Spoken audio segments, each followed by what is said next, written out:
ഒരു ദീപാവലി ദിവസമുള്ള യാത്രയായിരുന്നു അത്. നമ്മൾ പറന്നു പോണത് ലുലു മാളിലോട്ടാണ്. ആ, ഇൻ-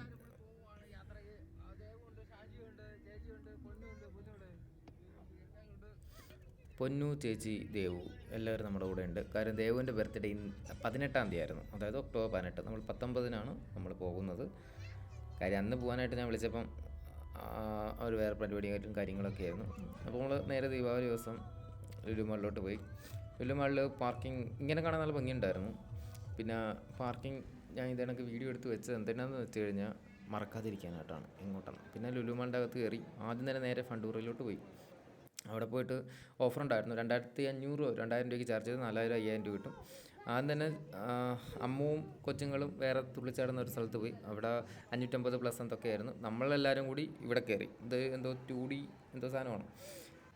അത് കഴിഞ്ഞതിന് ശേഷം പൊന്നു ഇതുവരെ VR കയറിയിട്ടുണ്ടായിരുന്നില്ല. പൊന്നുവിനെ VR കയറ്റി.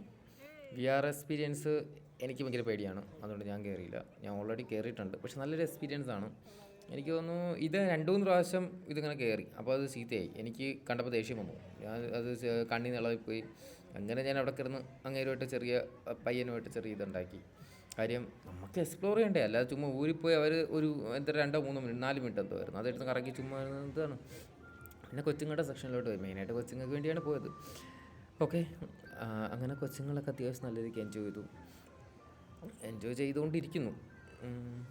പിന്നെ നോക്കുവാണെങ്കിൽ ഞാൻ ഇടയ്ക്കിടയ്ക്ക് ഇതിൽ തന്നെ സംസാരിക്കുന്നുണ്ട്. അതുകൊണ്ടാണ് ഞാൻ ഇതിൻ്റെ ഇടയിൽ കയറി സംസാരിക്കാത്തത്. ഞാൻ അല്ലാതെ സെപ്പറേറ്റ് ഡബ് ചെയ്യുവാണല്ലോ. ഓക്കെ, എന്നിട്ട് സത്യം പറയുവാണെങ്കിൽ കൊച്ചുങ്ങൾക്ക് അത് ഭയങ്കര രസമാണ്. പക്ഷെ കാണാൻ നമുക്കും ഭയങ്കര രസമാണ്. ആ, ഇതൊക്കെ ആകുമ്പോൾ ഒറ്റ എമൗണ്ട് കൊടുത്താൽ മതിയായിരുന്നു, 3 കൂടി കറങ്ങാൻ പറ്റും. അത് കഴിഞ്ഞിട്ട് നല്ല രസമുണ്ടായിരുന്നു. അത് ഫോട്ടോസിനും കാര്യങ്ങൾക്കൊക്കെ നല്ലൊരു രസമുണ്ടായിരുന്നു. ഞാനും അവരുടെ കൂടെ ഫോട്ടോ എടുത്ത് കൂടി. കാര്യം ഇപ്പം നമ്മൾ അവരുടെ ഫാനാണല്ലോ. അപ്പോൾ അതുകൊണ്ട് ഞാൻ അവരെ കൂടെ നിന്ന് ഓരോരുത്തരുടെ കൂടെ ഒന്ന് ഫോട്ടോയൊക്കെ എടുത്തു. അത് കഴിഞ്ഞ് ഓരോരുത്തരും ഇതൊന്നും പൈസ കൊടുക്കാതെ കയറിയിരിക്കുവാണ്. ചിലതൊക്കെ ചുമ്മാ ഇങ്ങനെ എക്സ്പ്ലോർ ചെയ്യും. ഓക്കെ, കാരണം ഇതിനൊന്നും ഒരാവശ്യമില്ല. പിന്നെ എനിക്ക് കാർ ഓട്ടിക്കുന്നത് ഭയങ്കര ഇഷ്ടമായതുകൊണ്ട് ഇവൻ ഇത് ചുമ്മാ ഇരിക്കുവാണ് കേട്ടോ. ഇവൻ ചുമ്മാ ഇരിക്കുമല്ലോ. അല്ലല്ല, ഇത് എൻ്റെ കൂടെ ഗോ ഞാൻ പൈസ കൊടുത്തിട്ടുണ്ടായിരുന്നു കേട്ടോ. പൈസ കൊടുത്ത് അത്യാവശ്യം നല്ല രീതിക്ക് തന്നെ ഞാൻ ഇത് കളിച്ചു. പൊതുവേ എനിക്ക് കാർ റേസിങ് ഭയങ്കര ഇഷ്ടമാണ്.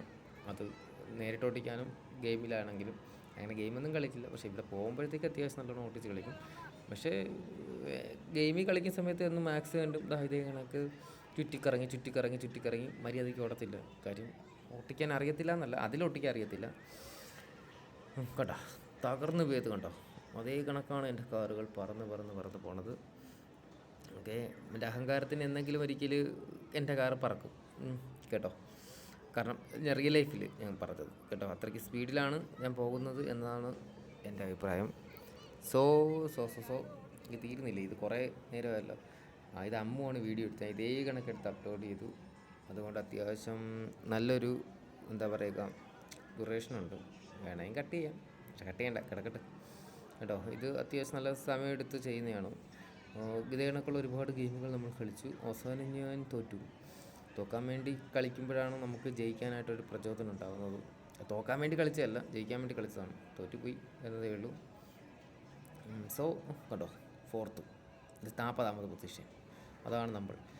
ഇനി അടുത്തത് എല്ലാവരുടെയും ഫോട്ടോയൊക്കെ എടുത്തു കൊടുത്തു. അമ്മൂൻ്റെ പൊന്നൂൻ്റെ എല്ലാവരുടെയും ഫോട്ടോസൊക്കെ എടുത്തു. കാരണം അവിടെ നല്ല ലൈറ്റിങ് ആയതുകൊണ്ട് ഫോട്ടോസൊക്കെ നല്ല രീതിക്ക് കിട്ടും. പിന്നെ നമ്മൾ വ്യത്യസ്തമായ ഗെയിംസുകളിലോട്ട് പോയി. ഗെയിംസ് എന്ന് എനിക്കൊരു ഹരമായിരുന്നു. പക്ഷേ ഇതിലൊന്നും കുന്തവും കിട്ടിയില്ല. പക്ഷേ ക്ഷീണിച്ചിരിക്കുമായിരുന്നു. ഞാൻ ടെസ്റ്റ് വലുതായിട്ട് ഉറങ്ങാത്തതുകൊണ്ട് നല്ല രീതിക്ക് ഒരു ക്ഷീണം ഉണ്ടായിരുന്നു. ഈ ബലൂൺ 4 പൊട്ടിച്ച് കഴിഞ്ഞാൽ അവിടെ തൂങ്ങിട്ടിരിക്കുന്ന മങ്കി എന്തോ കിട്ടും കേട്ടോ. ഭാഗ്യത്തിന് അത് ഒന്ന് മാത്രമേ പൊട്ടിയുള്ളൂ, വേറെ ഒന്നും പൊട്ടിയില്ല. ഒന്ന് മാത്രം പൊട്ടി, വേറെ എല്ലാം അടുത്തുകൂടി പോലും പോയിട്ടില്ല. അങ്ങനെ പൊട്ടിക്കണ്ട അത് പൊട്ടി. അടുത്തത് ഇതിനെന്തോ ഒരു ഓഫർ ഉണ്ടാവും, 2 എന്തോ ഒരു കഴിഞ്ഞാൽ അപ്പുറത്തും ചെയ്യാൻ പറ്റും. ഇതിങ്ങനെ അടിക്കുന്ന സമയത്ത് ഒരു തവള വന്നാൽ അതിൻ്റെ അകത്ത് വീഴണം. ഓക്കെ, നമ്മളെല്ലാം ഒന്ന് എക്സ്പ്ലോർ ചെയ്ത് നോക്കി. ഭാഗ്യത്തിന് ഒരു തവള പോലും അതിൻ്റെ അടുത്ത് പോലും പോയിട്ടില്ല. നോക്കണേ, കാരണം ഞാൻ കൊച്ചിയിലും അതേ കണക്കന്നെ കൊല്ലത്തും ട്രിവാൻഡ്രത്തും പോകുമ്പോഴത്തേക്ക് എനിക്ക് ഇപ്പോൾ ലാസ്റ്റായിട്ട് ഞാൻ കൊച്ചി പോയ സമയത്ത് നല്ല സീറോ ഗ്രാവിറ്റി എനിക്ക് ഭയങ്കര ഇഷ്ടപ്പെട്ടു.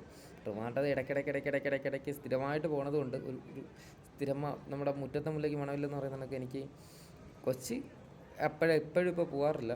കാരണം ഒരു വർഷത്തിൻ്റെ ഗ്യാപ്പിലും തോന്നുന്നു പോകാറുണ്ട്. ഹണ്ടറെ പോയിട്ടുണ്ടായിരുന്നില്ല. അങ്ങനെ നമ്മൾ ഓരോരുത്തരും ഓരോന്നും പരീക്ഷിച്ചു. എല്ലാവരും അവസാനം തോറ്റുപോയി. പിന്നെ അടുത്ത ചാൻസ് ഉണ്ടോ എന്ന് ചോദിച്ചു. ഏതോ ഒരു ചാൻസും കൂടി ഉണ്ടെന്ന് പറഞ്ഞു. സോ ആ ചാൻസും നമുക്ക് പോയി കിട്ടി. കണ്ടോ, എല്ലാ ഗെയിമും ഓരോരുത്തരും ഇത് ചെയ്ത് നോക്കി, ഓരോരുത്തരും അട്ടർ ഫ്ലോപ്പ്. കണ്ടോ, അടുത്ത് പോലും പോയില്ല. എന്തായാലും പൈസ മാത്രം പോയി കിട്ടി, വേറെ ഒന്നും തന്നെ പോയതേയില്ല. പിന്നെ ചേച്ചിയും ദേവും ഇതിൻ്റെ അകത്ത് കയറി. ചേച്ചിക്ക് വണ്ടി ഓട്ടിക്ക് ഒട്ടും അറിയാത്തതുകൊണ്ട് അവിടെ ഫുള്ളും ബ്ലോക്കാക്കിയതല്ലാതെ വേറെ ഒരു ഉപയോഗം ഉണ്ടായിരുന്നില്ല. പിന്നെ എൻ്റെ ക്യാമറ ആ സമയം ചുമ്മാ ഓണായിരുന്നതുകൊണ്ട് അമ്മൂർ നോക്കി ചിരിയായിരുന്നു. ഷാൻജി അത് ചെയ്തില്ല, ചുമ്മാ പിടിച്ചുകൊണ്ടിരിക്കുന്നേ ഉള്ളൂ. പിന്നെ കൊച്ചുങ്ങളെ പിടിച്ച് ട്രെയിനിൻ്റെ അകത്ത് കയറ്റി. അത് എനിക്ക് തോന്നുന്നു ഈ രണ്ടുപേരെ കയറ്റിയുള്ളൂ, സിയാൻ കയറിയിട്ടുണ്ടായിരുന്നില്ല. സിയാൻ അവന് കുറച്ച് പേടിയാണല്ലോ. പിന്നെ എൻ്റെ ഫോണിൽ ചാർജ് പെട്ടെന്ന് തീരാൻ പോയി. പിന്നെ അതുകൊണ്ട് വലുതായിട്ട് പിന്നെ വീഡിയോസ് എടുത്തിട്ടുണ്ടായിരുന്നില്ല. പിന്നെ നമ്മൾ നേരെ കഴിക്കാനായിട്ട് ഉച്ച കഴിഞ്ഞപ്പോൾ കയറി ഫ്രൂട്ട് ബേയിൽ കയറിയിട്ടുണ്ടായിരുന്നു. ഈ 6 സാധനത്തിനും 1000 സംതിങ് എന്തോ നല്ല റേറ്റായിരുന്നു. അതേസമയം തന്നെ ഞാൻ മോമോസ് ഒരു ആപ്പ് ഇൻസ്റ്റാൾ ചെയ്തപ്പോഴത്തേക്ക് 500-600 രൂപയുടെ സാധനം എനിക്ക് വേറെ 100 രൂപ കിട്ടി കേട്ടോ. അത് എന്തോ ഓഫർ ഉണ്ടായിരുന്നു, അതെനിക്ക് ഭയങ്കര വർത്തായിരുന്നു. പക്ഷേ ഫ്രൂട്ട് ബേ അത്യാവശ്യം നല്ല രീതിക്കാണ്. പക്ഷേ വിശപ്പായതുകൊണ്ട് എല്ലാവരും പെട്ടെന്ന് കഴിച്ച് തീർത്തു കേട്ടോ. ദെൻ ഫണ്ടൂർ വഴിക്ക് എക്സ്പ്ലോർ ചെയ്തില്ല. പിന്നെ വീഡിയോസും വലുതായിട്ട് എടുക്കാൻ പറ്റില്ല. ലാസ്റ്റ് ഈ പറഞ്ഞ പാക്കേജ് കോംബോ പാക്കും എടുത്തിട്ട് കുറച്ച് പർച്ചേസും ചെയ്തിട്ട് നമ്മളെല്ലാവരും യാത്രയായി. പൊതുവേ നമ്മൾ ഈ കോംബോ പാക്കൊക്കെ എടുത്തിട്ട് യാത്രയാവുന്ന സമയത്ത് കാറിൽ ഇരുന്ന് കഴിക്കലാണ് പതിവ്. ഇപ്രാവശ്യം കാറിൽ ഇരുന്ന് തന്നെ കഴിച്ചു, പക്ഷേ ഫുള്ളും കഴിക്കാനായിട്ട് പറ്റിയില്ല. തിരിച്ചു വന്ന സമയത്ത് അത്യാവശ്യം നല്ല സ്പീഡിൽ തന്നെ കുറച്ച് റോഡുകൾ നല്ല സ്പീഡുണ്ട്. അതുകൊണ്ട് അത്യാവശ്യം നല്ല രീതിക്ക് 150, 160, 120 ആ ഒരു നമ്മൾ ചുമ്മാ കയറ്റി കുറയ്ക്കുമല്ലോ, അങ്ങനെ ഒരു ഇതിൽ നമ്മൾ പോകണമല്ലോ.